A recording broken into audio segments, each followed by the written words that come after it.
Hi guys, it is really time for Sir Lindsay Hoyle to go. So one of the central themes of PMQs on Wednesday was the fact that a Tory donor made racist comments about MP Diane Abbott.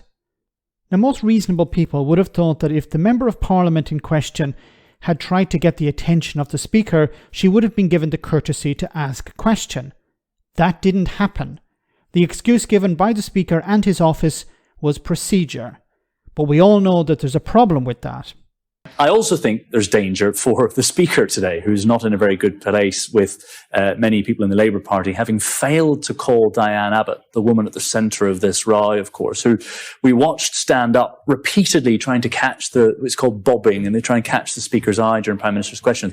And frankly, she was not called once by the Speaker, and she's actually tweeted about it this afternoon, saying that I don't know whose interests the Speaker thinks he is serving, but it is not the interests of the Commons or democracy. The Speaker, incidentally, has explained that the reason he didn't call Diane Abbott is that they ran out of time and they have to try and make sure that people from both sides of the House are called in an alternate fashion. But the point is, John Bercow used to make Prime Minister's questions last sometimes close to an hour. So the Speaker does have the power to extend it. He's not limited to that half-hour time slot. Of course he's not. He can extend it if he wants to. He decided not to do that. Why? And I think it always comes back to the same issue. It's to protect the Conservative Party from real scrutiny. Because what would happen?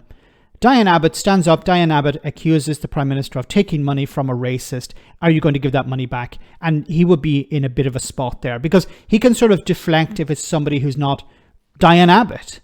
So if it's the Prime Minister, if it's the leader of the opposition, if it's the leader of the SNP, anyone else, he can sort of deflect these questions. But the victim of this, it would be very difficult to deflect. And of course, Sir Lindsay Hoyle protected the Prime Minister here.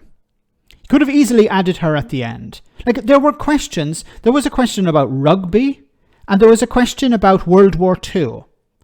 But there wasn't the time to give Diane Abbott a few minutes to stand up and make her point. It's ridiculous. Now, when it comes to the procedure, this also doesn't stand up because he has suspended procedure in the past, recently. For example, when it came to the SNP motion on SNP's Motions Day, on the Opposition Motion Day. So when they raised the point about Gaza, they wanted to have a motion on Gaza, and procedure was suspended. Now, the reason he gave at the time was because, MPs' lives are threatened. Well, here you have a Tory donor calling for an ex-Labour MP, an MP, to be shot, and using racist comments as well, and she isn't given a voice. She isn't allowed to speak.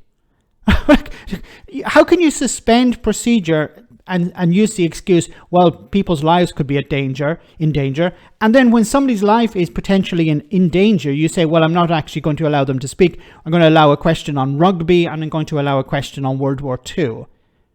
And there isn't enough time, even though I can easily extend the time if I wanted to. He's more interested in whether people are wearing a tie, or he's more upset if somebody's calling Boris Johnson a liar than he is actually with making sure that an MP who feels threatened is able to speak. He needs to go. But as I said before, he's there to protect the Conservative Party, and he will be probably rewarded after that. He will be sent to the House of Lords. He will become Lord Sir Lindsay Hoyle or whatever. Let me know in the comment section, guys, what you think. As always, your comments are greatly appreciated. Thanks a lot.